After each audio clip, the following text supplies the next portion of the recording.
নমস্কার বন্ধুরা, দিতির রান্নাঘর উইথ ব্লগ চ্যানেলে আপনাদের প্রত্যেককে স্বাগত। দেখুন, আজকে নিয়ে চলে এসেছি দুর্দান্ত সুন্দর, ভীষণ টেস্টি মাছের তেল চচ্চড়ি। আর এটা তো আমাদের বাঙালিদের অনেকেরই ভীষণ পছন্দের একটা খাবার। তো চলুন আজকের এই মাছের তেল চচ্চড়িটা আমি কিভাবে বানালাম দেখে নিই। তো দেখুন বন্ধুরা, আজকের এই মাছের তেলের রান্নাটার জন্য কড়াইতে তেল দিয়ে দিয়েছি। আর যেহেতু মাছের তেল, খুব বেশি তেল দেওয়ার দরকার নেই, খুব সামান্য তেল কড়াইতে দিয়ে দিয়েছি। আগে তেলটা ভালোভাবে গরম করে নেব। এইদিকে নিয়েছি আলু আর বেগুন, এরকম ছোট ছোট করে ডুমো ডুমো করে কেটে ধুয়ে পরিষ্কার করে রেখেছি। তেল গরম হয়ে গেছে। প্রথমেই দিচ্ছি একটু মোটা মোটা করে কেটে রাখা পেঁয়াজ, একই সাথে দিচ্ছি বেশ খানিকটা কাঁচা লঙ্কা। আমি একটু ঝাল বেশি খাই, তাই লঙ্কার পরিমাণটা আমি একটু বেশি ব্যবহার করছি। আপনারা আপনাদের স্বাদ অনুযায়ী বুঝে দেবেন।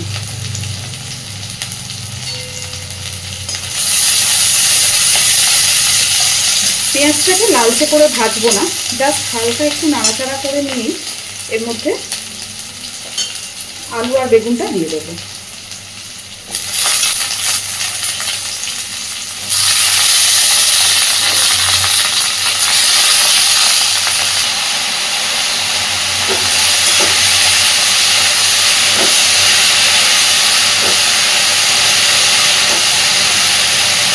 খুব ভালোভাবে আলু বেগুনটাকে নাড়াচাড়া করে সব কিছুর সাথে মিশিয়ে দেব।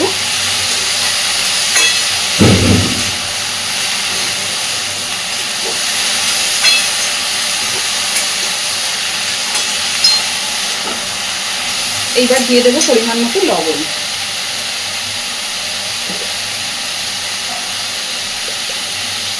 লবণের পরিমাণটা আমি একটু বুঝে ব্যবহার করছি, কারণ আগের থেকে মাছের তেলেও আমি লবণ আর হলুদ মাখিয়ে রেখেছি।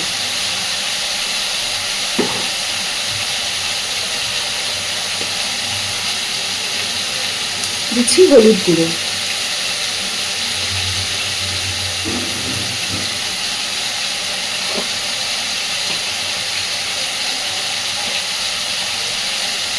আর দিচ্ছি সামান্য একটু লঙ্কা গুঁড়ো।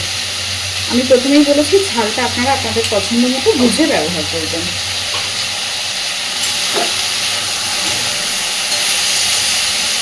খুব ভালোভাবে সব কিছুকে মিশিয়ে দিয়ে আলু বেগুনটাকে মোটামুটি একটু ভেজে নেব।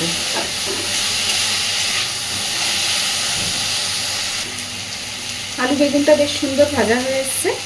এইবার আমি আগে থেকে লবণ হলুদ মাখিয়ে রাখা মাছের তেলটা এর মধ্যে দিয়ে দিচ্ছি।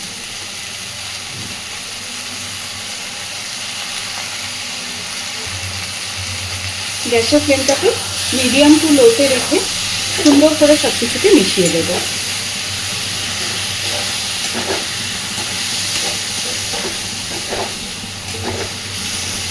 আগে ভালোভাবে মিশিয়ে দিয়ে তারপরে গ্যাসের ফ্লেমটাকে বাড়াবো।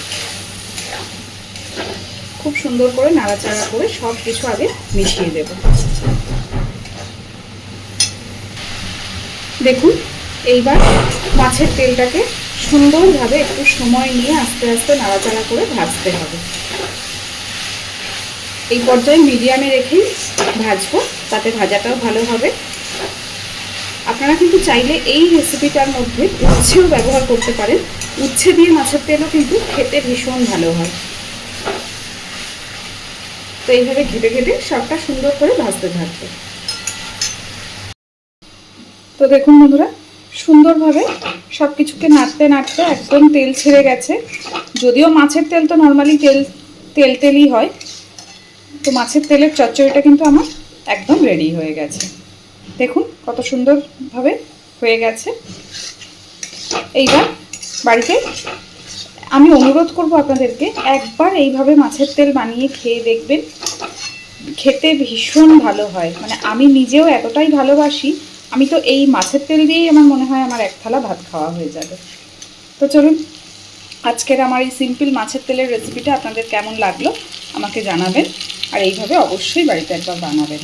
এবার গ্যাসের ফ্লেমটাকেও আমি অফ করে দিচ্ছি।